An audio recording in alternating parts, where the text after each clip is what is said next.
Walk by my side, you'll find the peace of your soul.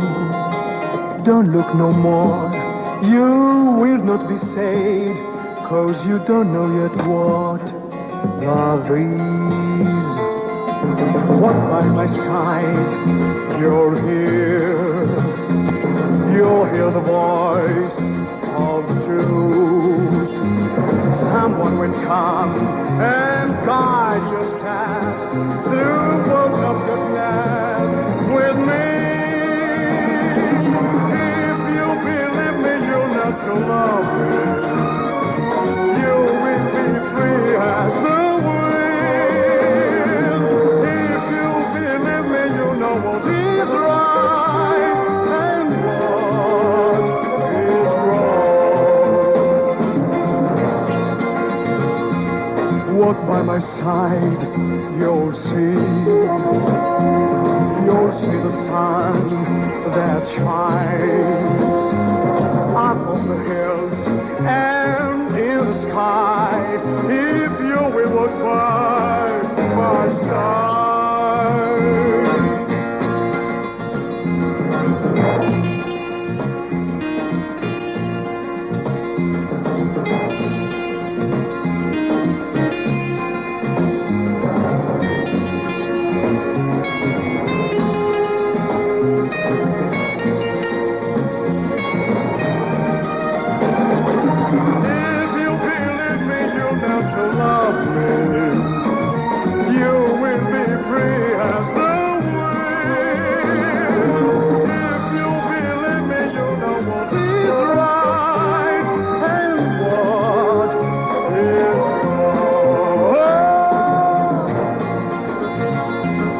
Walk by my side, you'll see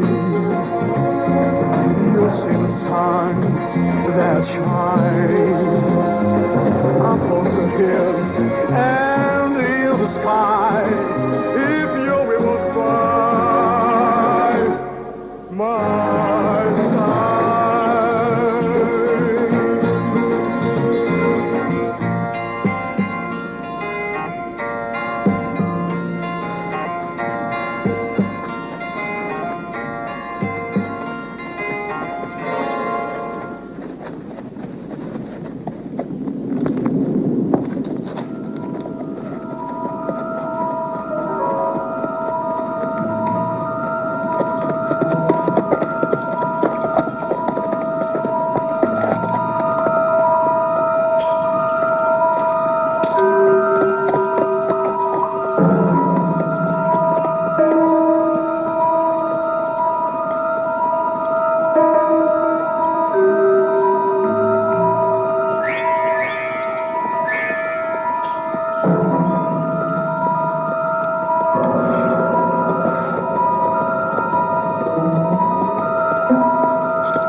C'est spirituel sans doute. C'est très spirituel de ta part, fils de putain.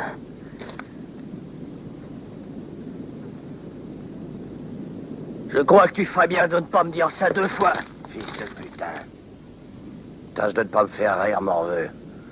Parce que je sens que malgré moi, je pourrais faire basculer la gâchette. John, lâche ton pistolet. Je t'ai dit de le lâcher.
Tu veux donc te faire tuer, pauvre idiot. Tu ne sais pas que ces deux-là sont Lord et Burt. Quand ils arrivent quelque part, l'odeur de la mort les précède toujours.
Monsieur.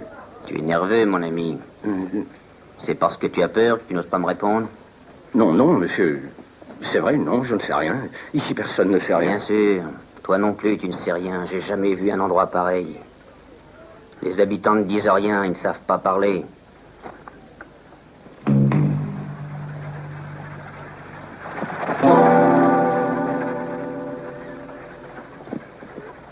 Je vais vous dire, dans ce pays, il y en a un qui sait tout. C'est Monsieur Forrester. Il n'est pas bavard, surtout avec les étrangers. Dites donc, qu'est-ce que vous lui voulez au juge Warren, vous et votre ami? Saurais-tu garder un secret? Certainement, monsieur. Bravo, ben moi aussi. Ah.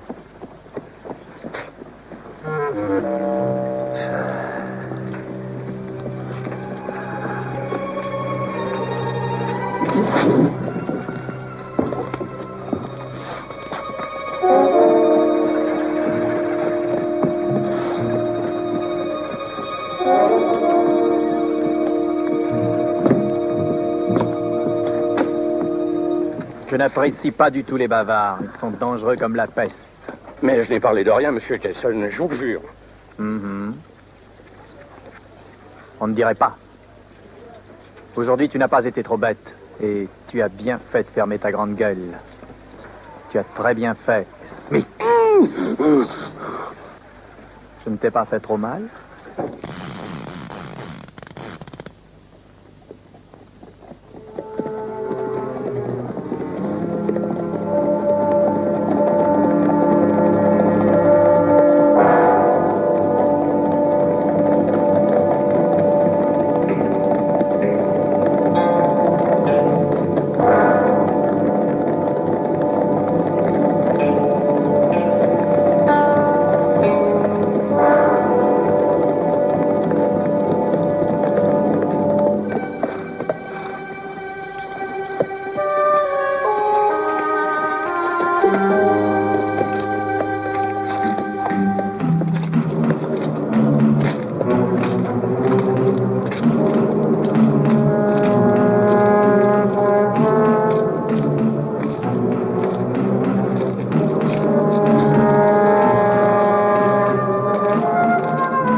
Transmets ça, c'est urgent.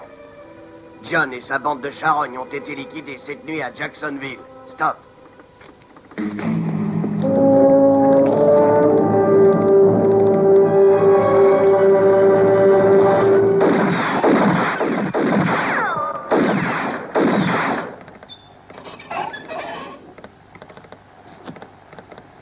« 50 cents pour le télégramme. Passe à la caisse. À la caisse de sapin, c'est ce que je veux dire. Et là.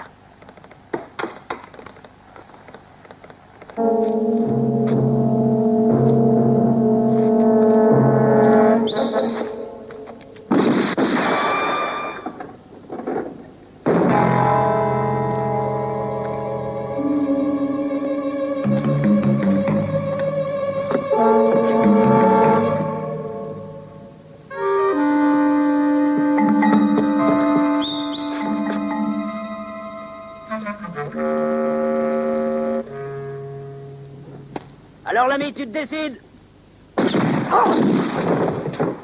Il ne faut jamais se fier aux apparences, petit.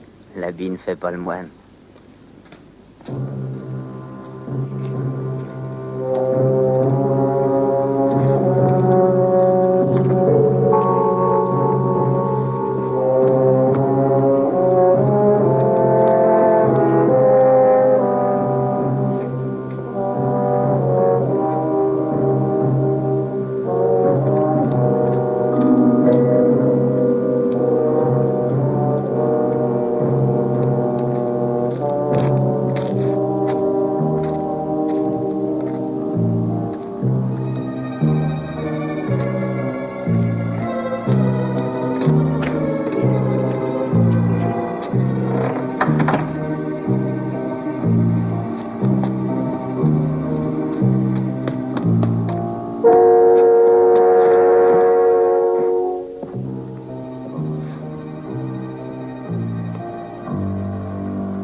Tu devrais savoir que c'est pas joli d'être curieux, l'ami.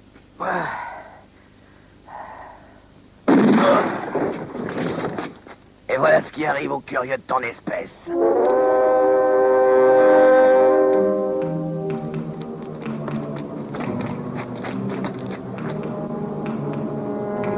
Toi sur le toit. Toi par là, derrière. Soyons prudents.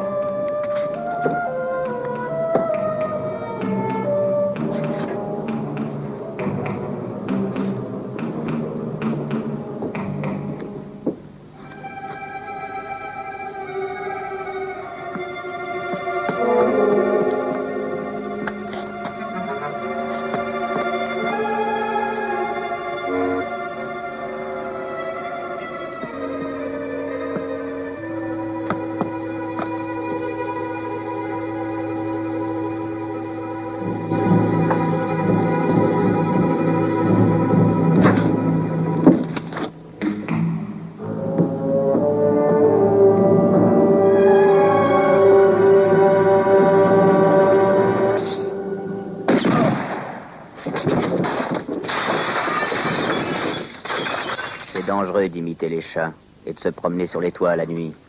Ça me fait de la peine de les voir partir si jeunes.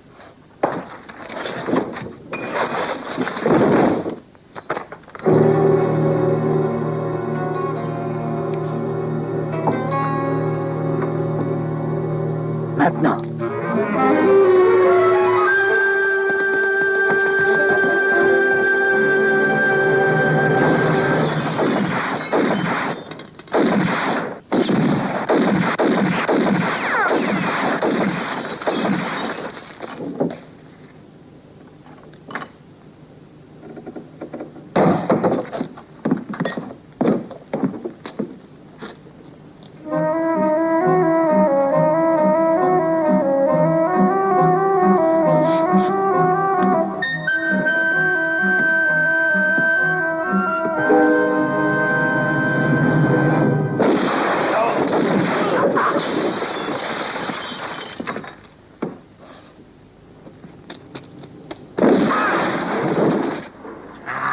Lord, où est-ce que tu te caches? Tu te fais bien silencieux sans ton chien de garde pour te protéger. Je suis ici, John.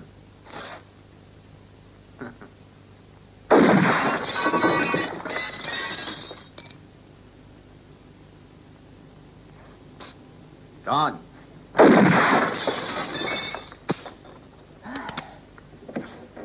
Et maintenant, ton pistolet est vide, hein? Lève les mains en l'air.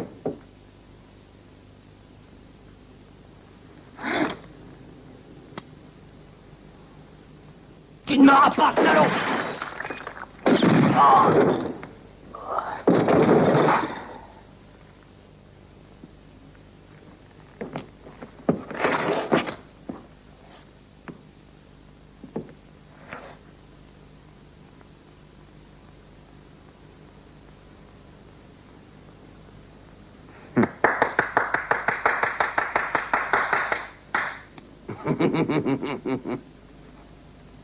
Magnifique!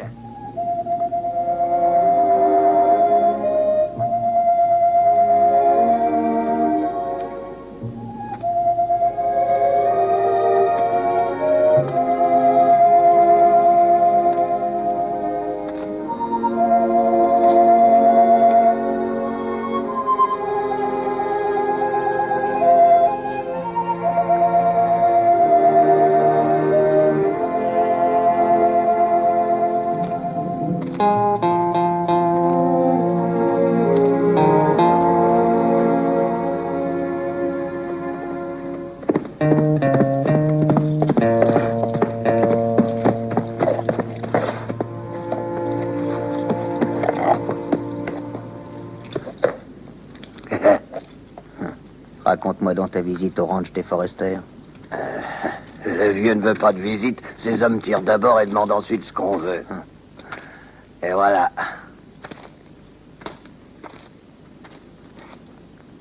Bien, bien, bien.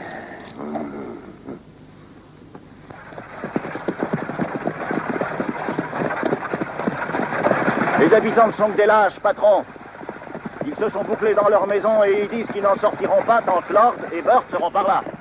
Combien y a-t-il d'absents aujourd'hui au saloir? Tous, patron, ils ne sont pas venus. Il n'y a que les deux gardiens.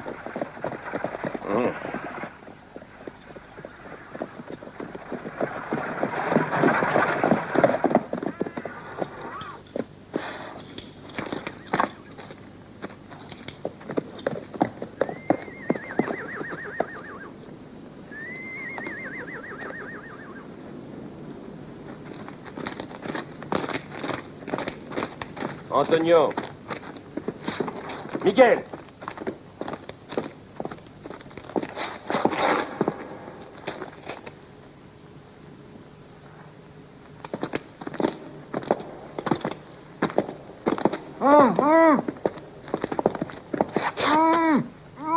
Mais que leur est-il arrivé?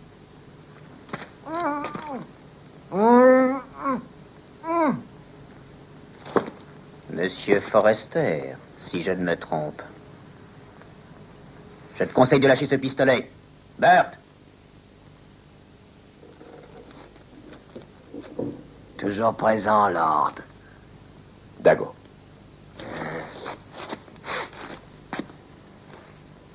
Soyez les bienvenus, messieurs. J'ai beaucoup entendu parler de vous, plus encore que du bon Dieu. Espérons qu'il ne sera pas trop vexé qu'on nous fasse une telle publicité. Bon, je n'ai pas l'habitude de perdre mon temps, je suis ici pour une raison sérieuse. Que pouvez-vous me dire sur le juge Warren?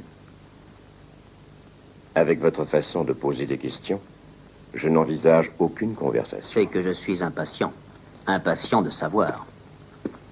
Et dans le village, personne ne veut parler. C'est pourquoi vous êtes venu chez moi. J'avais entendu dire que vous étiez le patron. Et d'après moi, un patron, ça n'a pas peur. C'est que je ne sais pas grand-chose.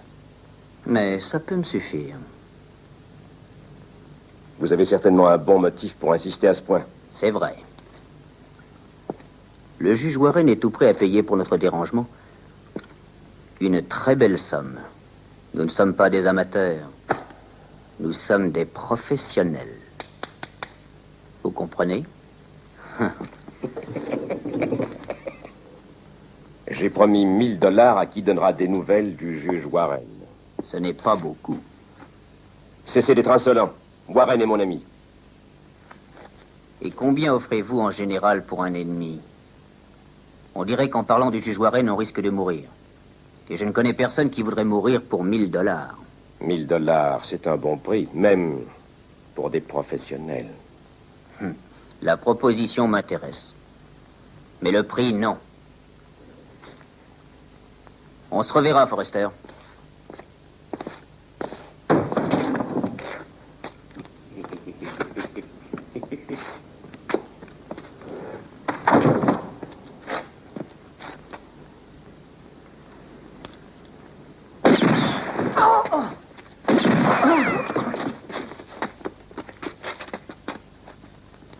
Imbécile. Tu n'es guère plus intelligent qu'eux, Jason. Tu sais te servir de ton pistolet, mais pas de ta cervelle. Ces deux-là sont sur le point d'enlever sous ton nez la somme de 500 000 $, et toi tu oses me reprocher de ne pas savoir me servir de ma cervelle. Les pistolets règlent les choses, pas tes discours. Jason, Père! je donne les ordres si tu le sais. Et tu dois les exécuter sans discussion. Patiente, le moment viendra où tu pourras te servir de tes pistolets, mon garçon. Tu te trompes, père, parce que c'est maintenant le moment de tuer.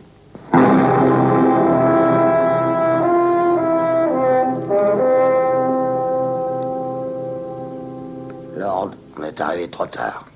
Tu veux que je te dise? Ça ne me fait pas plaisir que mes amis disparaissent. Non, pas plaisir du tout. Je suis bien de ton avis. Bert, nettoie bien ton fusil. Vois-tu, j'ai dans l'idée que d'ici peu, le cimetière de ce pays va être surpeuplé. Oui, Bert. Moi, je ne crois pas à cette histoire.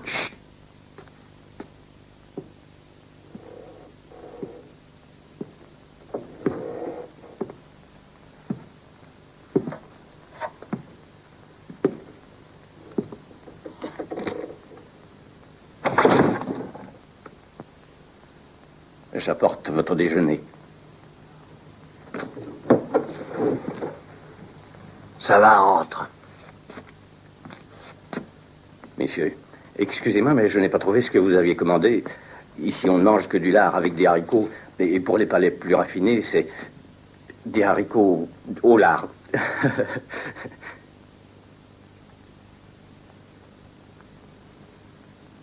Ça, c'est une marque que Jason Forrester m'a faite avec son maudit fouet, pour se distraire, comme il dit.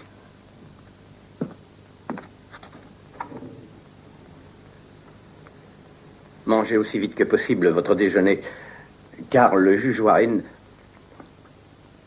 Oui, le juge Warren vous attend dans 1 heure, dans la remise abandonnée qui se trouve au bout du pays. Hey! Non, non, je ne veux aucun remerciement. J'ai la mauvaise habitude de me mêler des affaires des autres.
fait longtemps que je vous attends. Si nous sommes un peu en retard, c'est que nous avons échangé quelques idées avec une patrouille de Yankees. Vous savez qu'ils ont toujours une dent contre nous autres sudistes. J'espère bien que vous les avez liquidés. Mais la guerre est finie depuis longtemps, monsieur Warren. On nous qualifierait maintenant de meurtriers.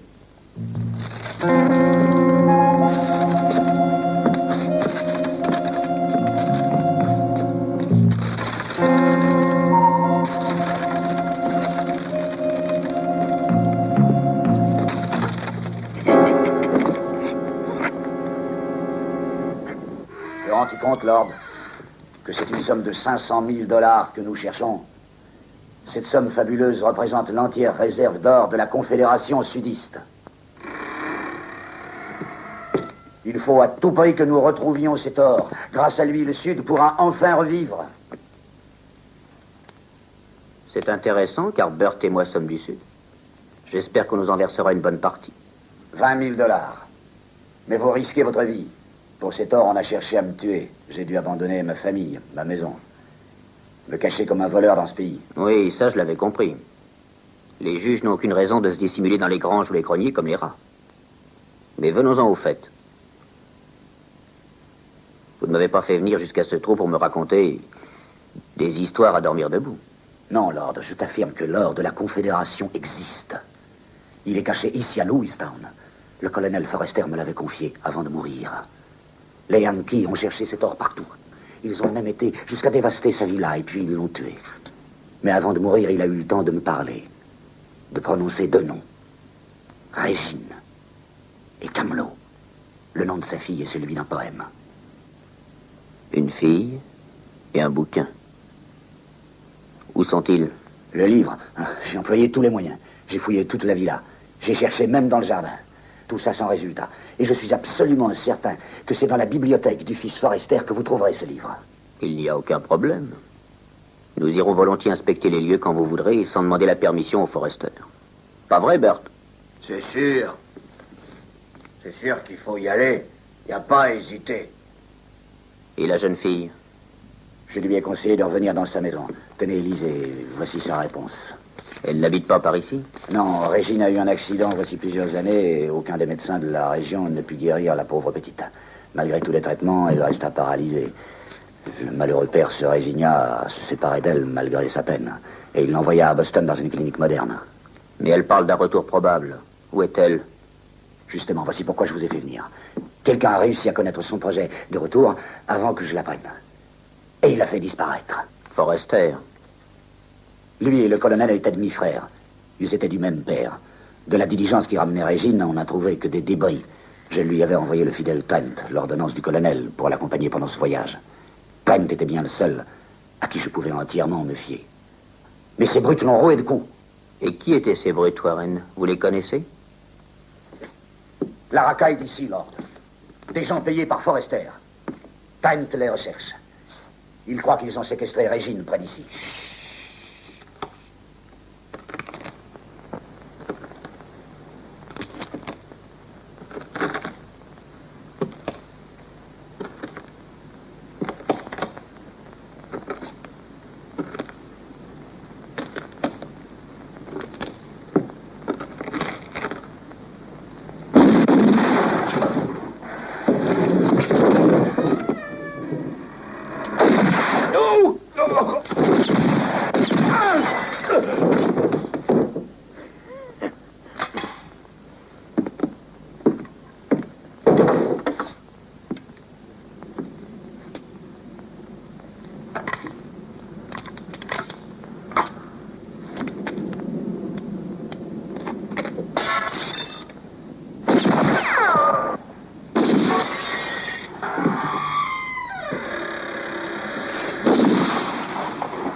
Félicitations.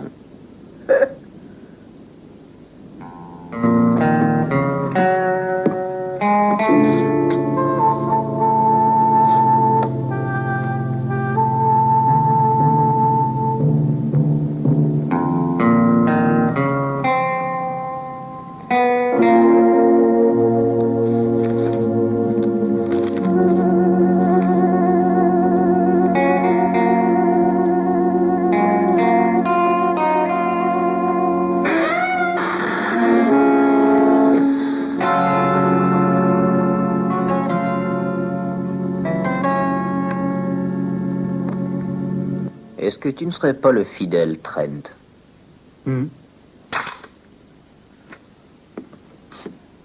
Dis donc, toi, on ne t'a jamais conseillé de frapper à la porte avant d'entrer?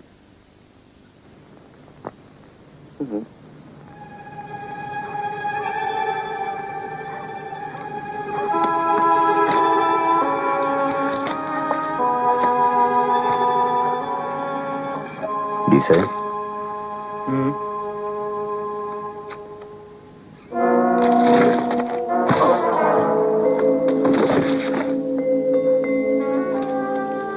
Je reviens. Bird, garde l'œil ouvert.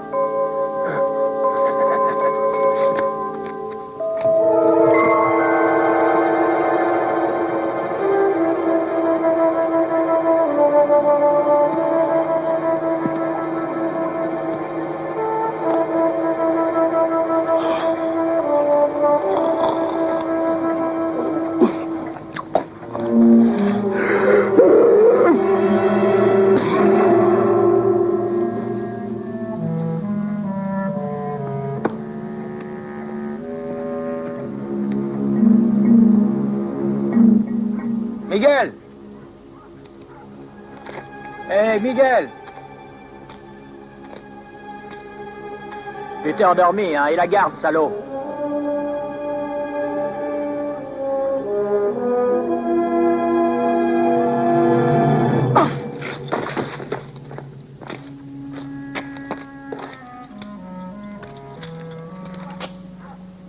J'ai fait une erreur. Je suis pas Miguel, je suis trompé.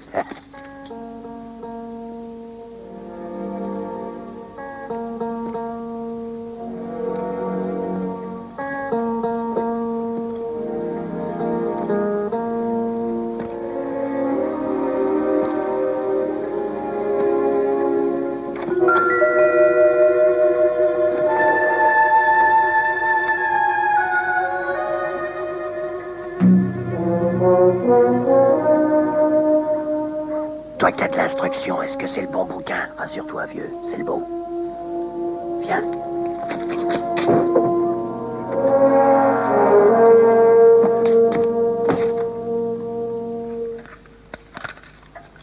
Ah! Lâche! Espèce de lâche! Ils entrent chez nous comme chez eux. Tirent sur ces idiots, emportent je ne sais quoi, et on les laisse faire. On reste là bien sagement sans bouger. Mais qu'est-ce qui se passe? Je crois que tu as peur, père de ces fripouilles, et sur toute cette ordure de Lord! Calme-toi, Jason. Laisse-moi réfléchir. Il est certain qu'il venait pour essayer de trouver quelque chose d'important. Mais quoi? Ça ne nous avance pas de le savoir, Forrester. L'important est que Lord ait pris cette chose. Maintenant, il suffit qu'on ne le perde pas de vue et il nous conduira tout droit au trésor.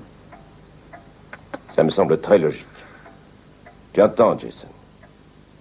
Tu ne dois sous aucun prétexte t'attaquer à lui sans que je t'en donne l'ordre. Toujours tes discours. La meilleure des méthodes est bien la plus simple. Si tu la rejettes, tu t'en repentiras. J'ai compris, père. Entendu.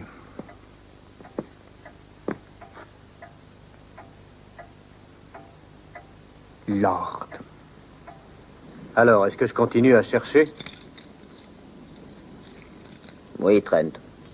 Et bonne chance.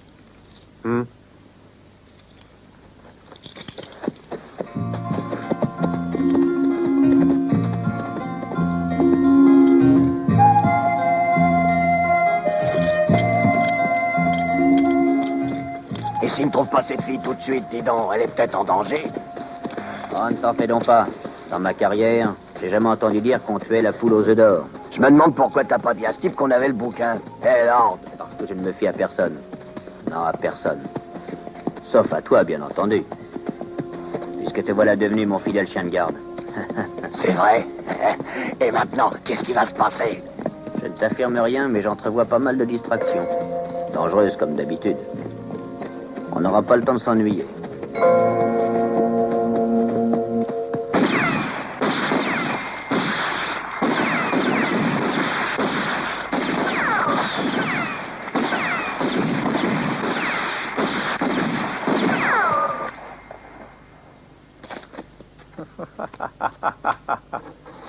Qu'est-ce qu'il t'arrive, Blackie? Tu as peur? Non, non, non. Allons, Blackie, tiens-toi prêt.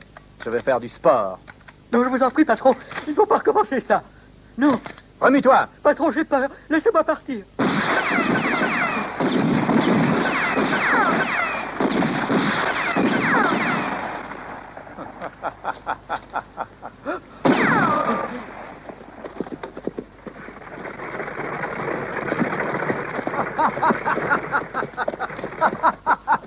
Jason. Jason. Oui, père.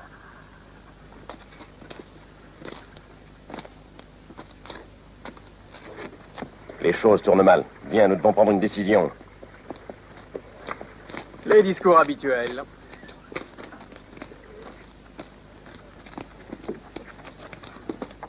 Tu m'as bien compris.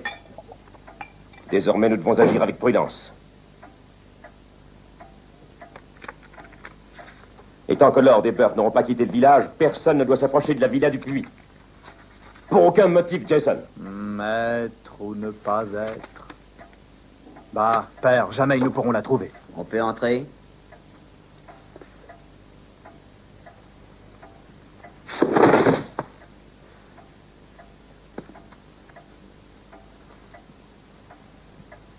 Il ne voulait pas me laisser passer.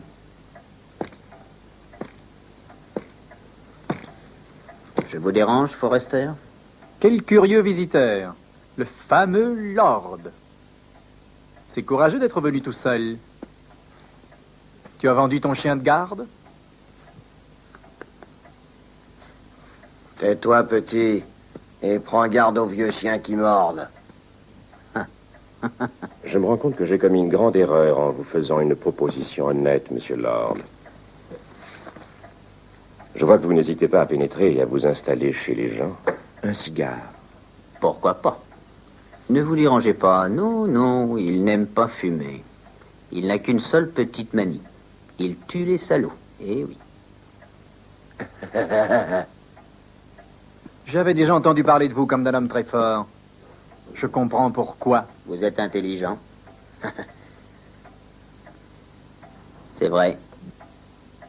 Je suis peut-être un type pas très honnête, mais ceux qui gardent une fille prisonnière, comment les appelle-t-on?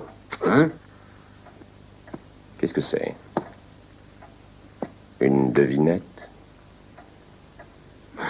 Disons que c'est une proposition. Il existe une chose que m'a donnée le juge Warren avant de mourir. Et vous détenez la fille.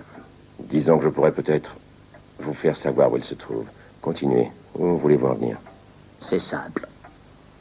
Si nous pouvions réunir ces deux choses-là, ça ne serait plus qu'un jeu pour nous de découvrir cet or. Mais... Burt et moi, on n'est pas exigeants, on se contentera de la moitié. Ça me semble raisonnable. Et comme vous connaissez le chemin de la maison, prenons rendez-vous pour ce soir. Non, je vous remercie, mais je ne veux pas abuser de votre aimable hospitalité. Vous connaissez la vieille écurie au bout du pays? On peut y être à 7 heures. C'est entendu.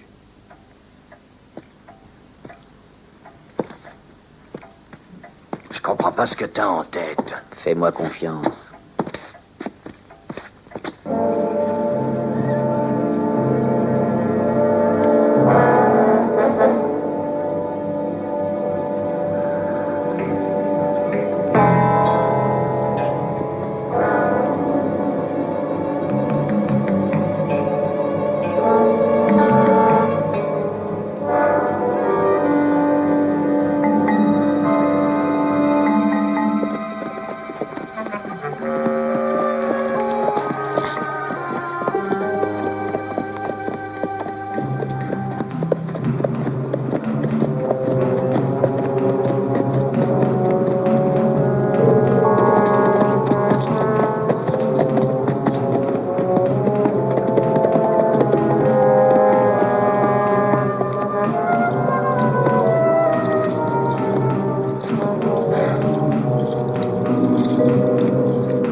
Vas-y, Jason. T'as entendu ton papa, Jason? Obéis, allons!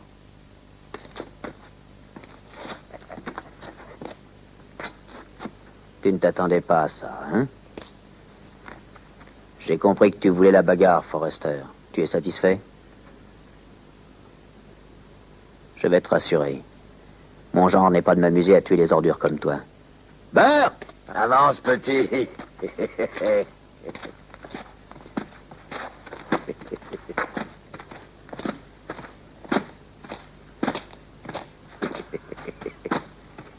C'est la deuxième fois que je te trouve sur mon chemin. Mais je te promets, Lord, que si on se rencontre à nouveau, je ne te manquerai pas. Moi, je pense qu'il vaudrait mieux éviter une prochaine fois. Si tu tiens à ta peau, c'est un bon conseil.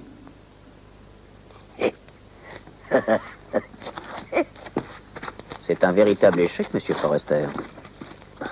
Soyez bon joueur. Vous avez cru que j'étais assez bête pour venir vous apporter cette chose qui vous intéresse tellement. Votre fils va faire une promenade avec nous jusqu'à la sortie du pays. J'ai maintenant toutes les raisons d'être sur mes gardes avec un type de votre genre, Forrester.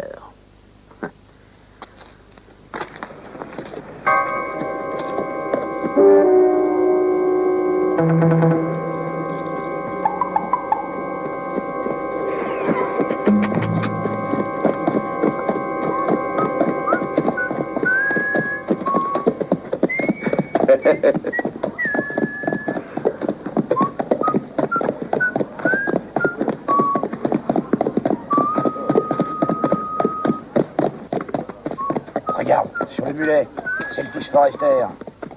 T'as vu, tu vois trouble? Je te dis que si, c'est lui, le beau Jason. C'est Jason Forrester. Tu crois?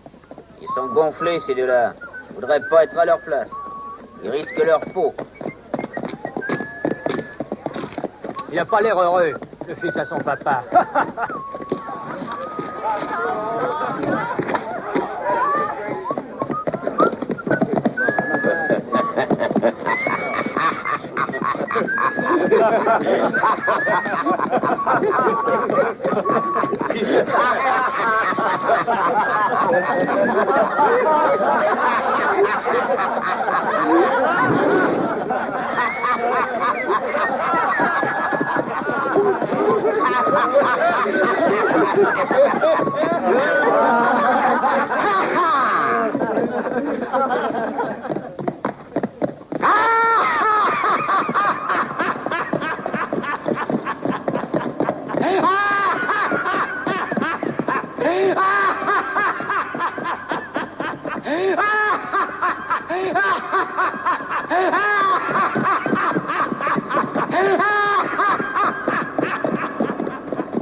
Bonjour, patron.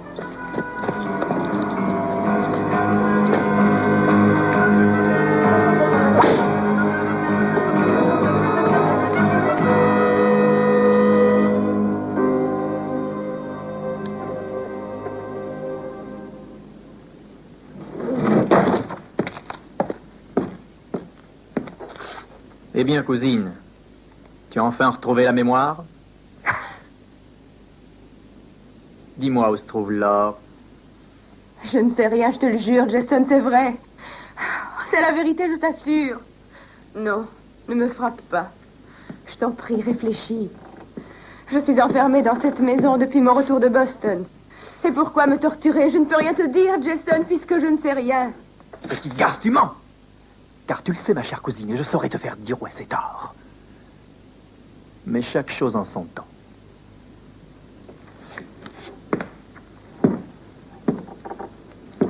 D'abord, tu vas écrire une lettre. Et si tu refuses d'obéir, je te livrerai à mes hommes et ils s'amuseront. Je crois bon de t'avertir que ta présence ici les a probablement émoustillés. Est-ce que tu comprends ce que ça signifie, cousine? Tu vas écrire. Allons, écris! Lord. Non. Monsieur Lord. Restituez immédiatement à Jason Forrester ce que vous avez subtilisé au ranch. Si vous refusez, j'ai la preuve qu'il me tuera. Si vous refusez, j'ai la preuve qu'il me tuera. Je vous en supplie, venez vite. Je vous attends ce soir, Régine. Tu vois, je savais que Jason était un impulsif. Nous l'avons fait sortir de sa tanière et il nous met gentiment sur la piste de Régine. Qui t'a remis cette lettre?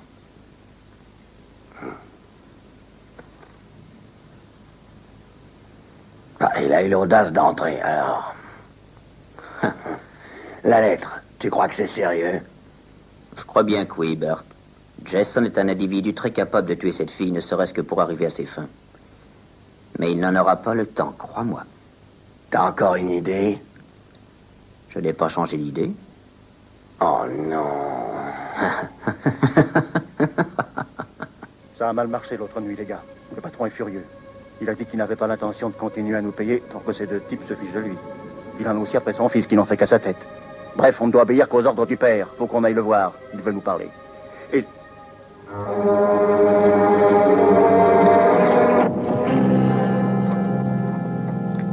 Allons, dépêchons.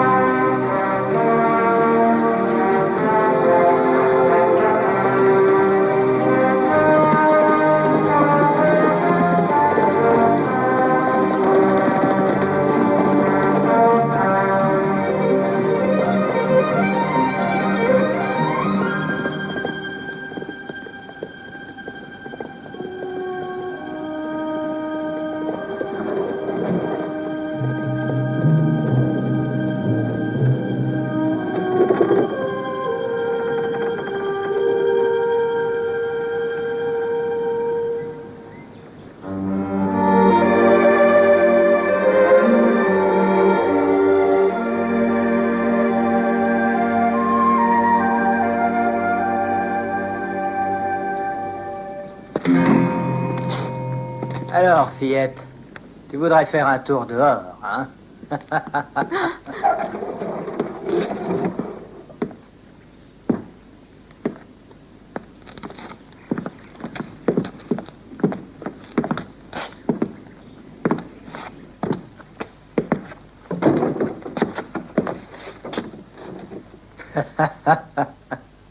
C'est dommage que tu sois estropié, parce que tu me plairais bien, tu sais. Je suis certain que personne t'a jamais fait la cour, ma jolie. Hein?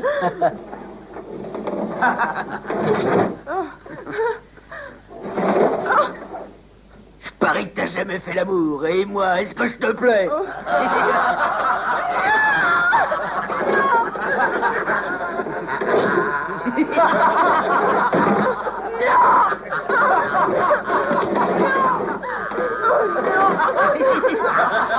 Non, laissez-moi.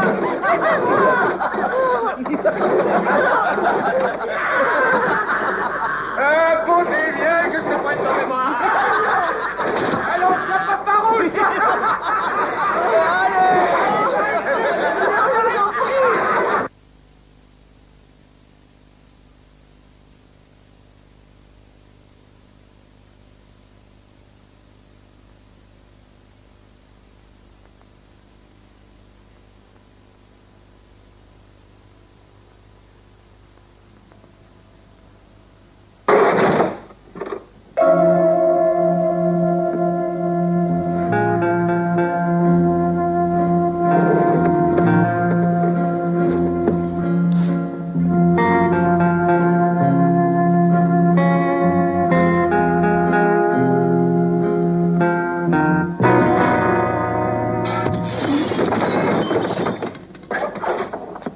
Le jeu est terminé, salaud. Enlevez vos ceinturons.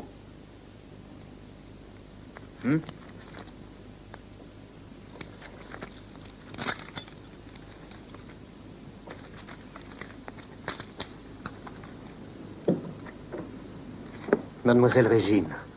Mademoiselle Régine. N'ayez pas peur. C'est moi, Trent. Vous ne vous rappelez pas de moi? Je suis votre fidèle Trent. Trent? Va, emmène-la dehors.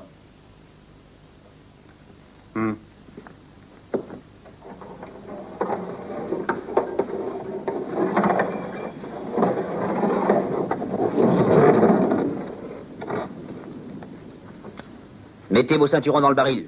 Dépêchez-vous. Alors, vous avez entendu? Allez.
Encore un moment, mademoiselle, on a bientôt fini.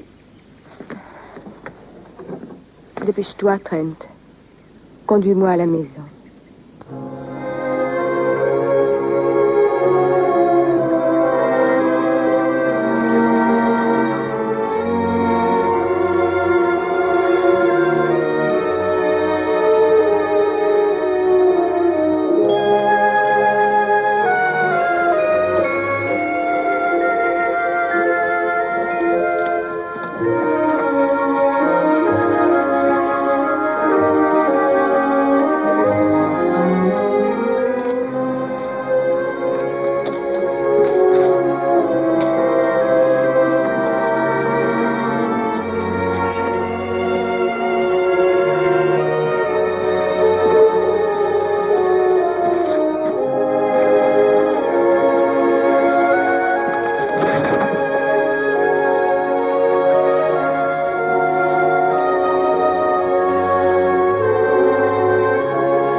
Il est toujours là, Régine. Oui, Trent. Dans cette maison qu'il aimait tant. La maison de votre enfance où vous avez été heureuse. Vous vous rappelez, Régine? Là était votre chambre.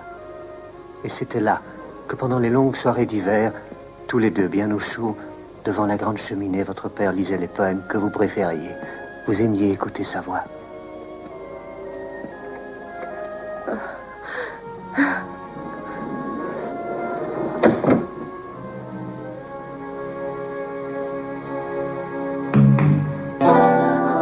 Un léger parfum de rose effleure mon âme comme un trésor caché que seuls toi et moi connaissons. Oh.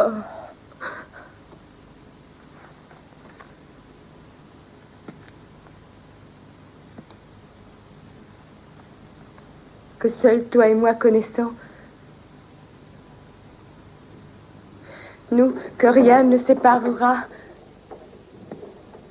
tant que mon amour durera. Je ne me rappelle plus. Je dois. Il faut que je me rappelle. Je voudrais tant.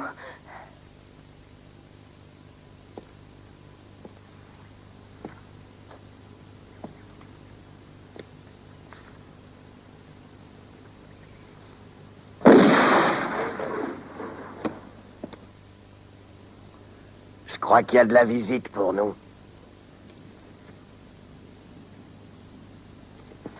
Cache-toi.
Regardez-moi ce froussard.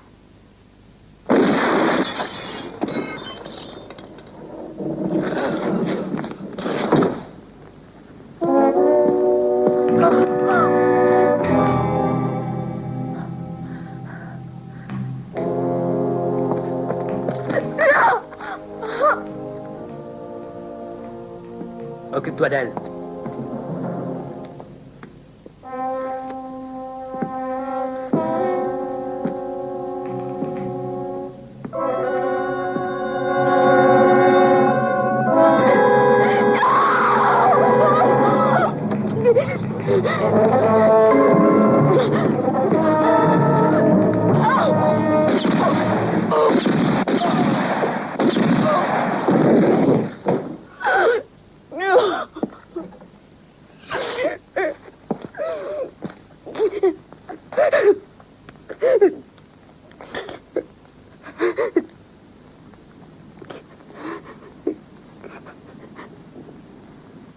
Hé, Lord, il file par le jardin.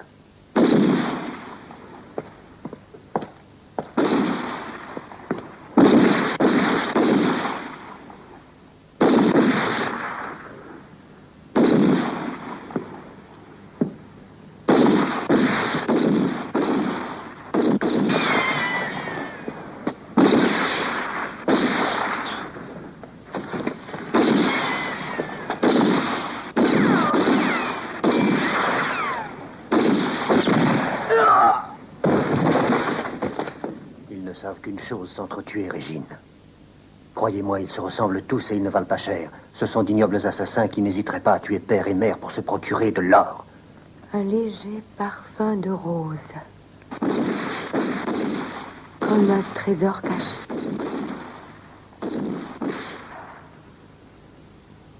trésor est dans le jardin.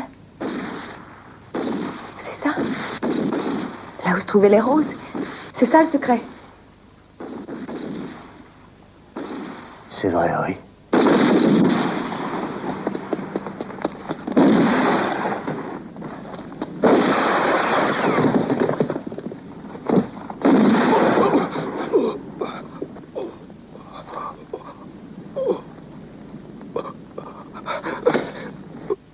Je vous supplie de m'écouter et de suivre le conseil d'amis que je vous donne. Lord et Burt ne sont pas meilleurs que les autres. Ce sont des canailles. Il ne faut pas leur révéler que vous savez où est Lord. Vous entendez autrement? T'as vu comment il a foutu le camp? Il courait, le salopard. J'arrivais pas à tirer assez vite avec cette machine-là. Bert, tu n'es jamais satisfait. Tu voudrais les descendre tous. Sois pas égoïste. Laisse au moins un gardien au père Forrester.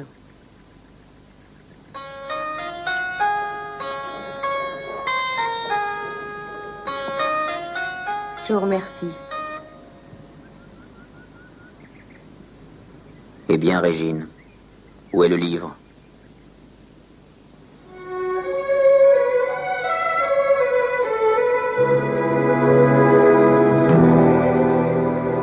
Vous êtes satisfait, monsieur Forrester? Les roses, le puits et le saloir. Pensez que ce problème était simple. Trop simple, sans doute. Et c'est probablement pour ça que je n'arrivais pas à le résoudre. Mais tu es fou. Qu'est-ce qui te prend? Non, Forrester. Tu croyais que je sauvegardais tes intérêts, idiot. Eh bien, cet or sera à moi. Rien qu'à moi. Non, Trent! Non!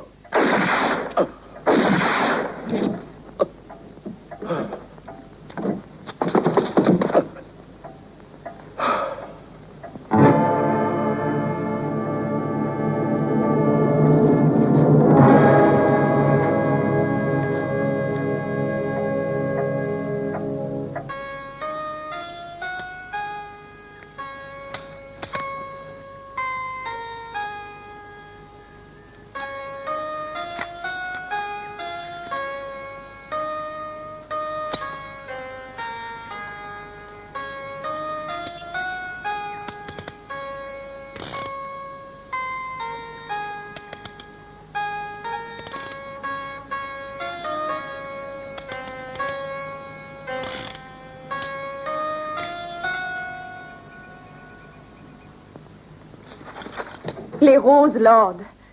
Maintenant, je comprends ce que mon père voulait dire par ces vers. Un léger parfum de rose, comme un trésor caché. Mais oui, il existait une serre, il y a très longtemps, là où se trouve un saloir maintenant. Et les rosiers étaient à côté du puits. Tu es vraiment très fort, Trent. Oui, très fort. Je crois que je vais réussir. Ils vont être pris au piège comme des lapins. Et mon père est d'accord? Il n'a pas dit un mot. Attention, les voilà. Allez, cousin.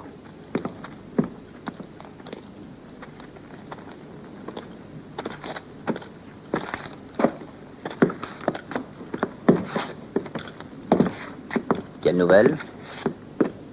Rien de particulier. Tout est calme. Peut-être que ces canailles sont fatigués. C'est très possible. Mais moi, je vais avoir le plaisir de constater qu'ils sont morts. Bon, on s'en va. Bert, rappelle-toi que tu es mon chien de garde, mon vieux. Pour te défendre, j'ai toujours plusieurs balles. Est-ce que je vous accompagne? Non, cette affaire ne les concerne que nous deux. Veille plutôt sur Régine.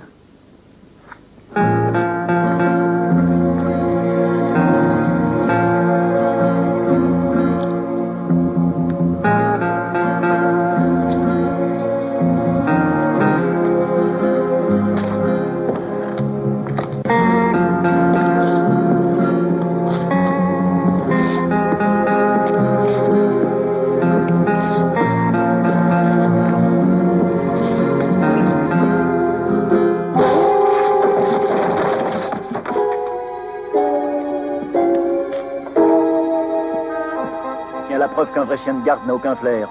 Tu feras bien de te dépêcher de le tuer. Ce vieux corneau peut très bien se réveiller et te mordre les fesses. Ça se pourrait. Mais je connais le moyen de lui casser les dents.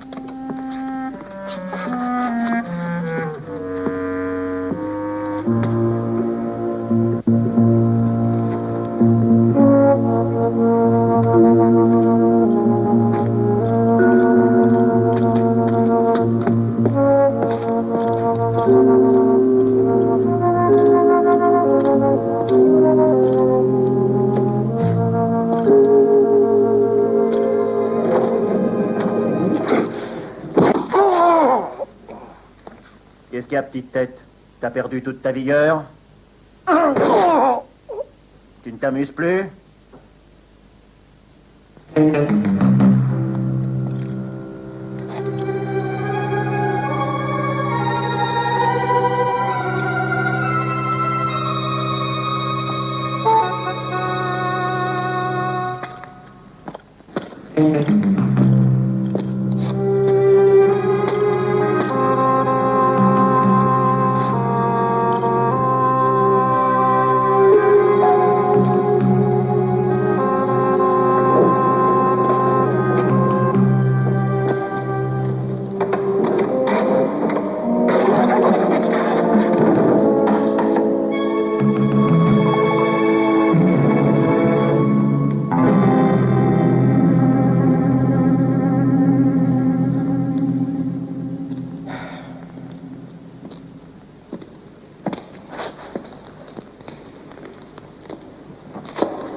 Bonjour, monsieur Lord.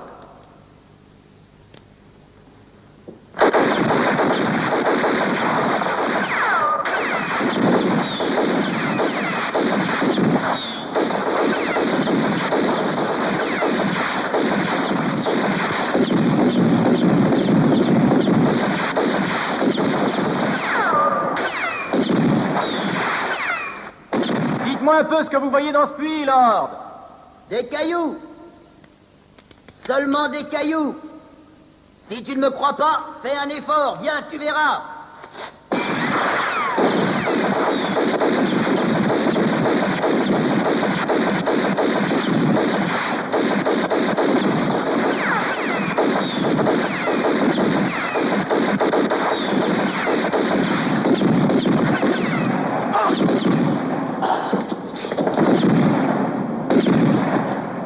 Je ne suis pas du tout pressé, monsieur Lord. J'ai le temps aussi, Jason. Ah. Au fait, je voulais vous prévenir que Burt, malheureusement, va manquer à tous ses devoirs. Il ne viendra pas. Hey. Comment te sens-tu, vieux? Hein?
Déjà fatigué, vieux?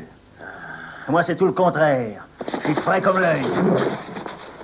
Et maintenant, je vais commencer à m'amuser. Ah, tu t'accroches dur, mon cochon. Maintenant, je vais t'achever.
Cette fois, Lord, c'est mon tour.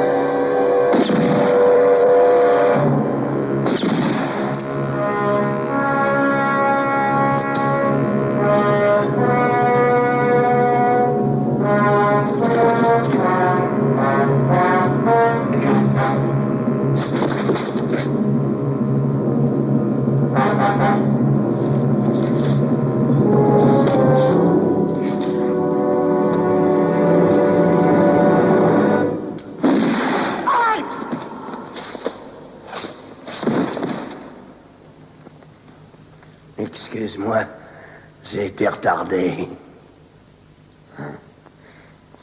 Je vois. Un véritable carnage, beaucoup de morts et tout ça pour rien. L'histoire du trésor n'était qu'un roman et on y a cru comme des enfants. Je vous dois tant. Mais pour vous remercier... N'importe qui aurait fait la même chose pour sauver la vie d'une jolie jeune fille, avec l'espoir de ramasser un beau tas d'or. Pour Berthe, c'était plutôt un plaisir. Le plaisir de la chasse à l'homme. Au revoir, monsieur. Je vous souhaite toute la chance que vous méritez. Elle est peut-être en chemin, qui sait. Adieu, Trent. Je te confie Régine. Je suis sûr qu'avec toi, elle n'aura rien à craindre.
500 000 $.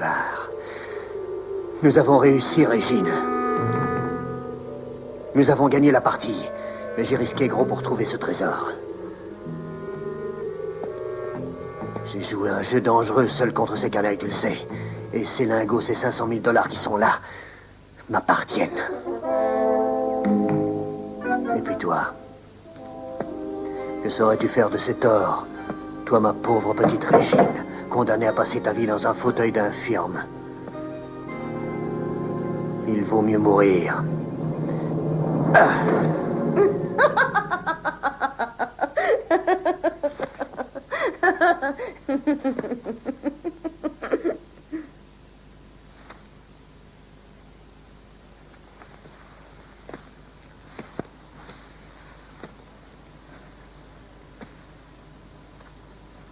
Pauvre et fidèle Trent. La vraie Régine aurait pitié de toi. Mais je ne suis pas Régine Forrester. Je vois que je te surprends.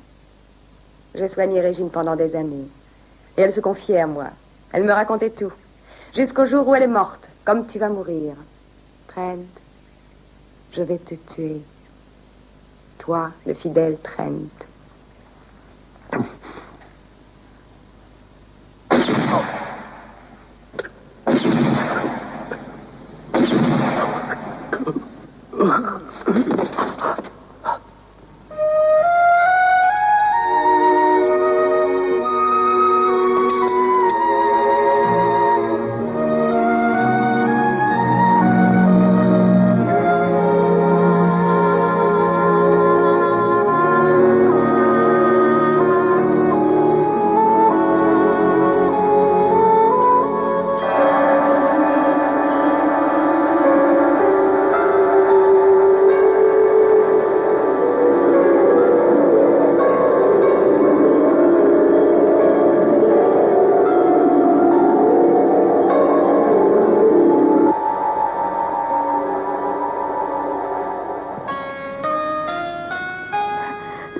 Si vous refusez, j'ai la preuve qu'il me tuera.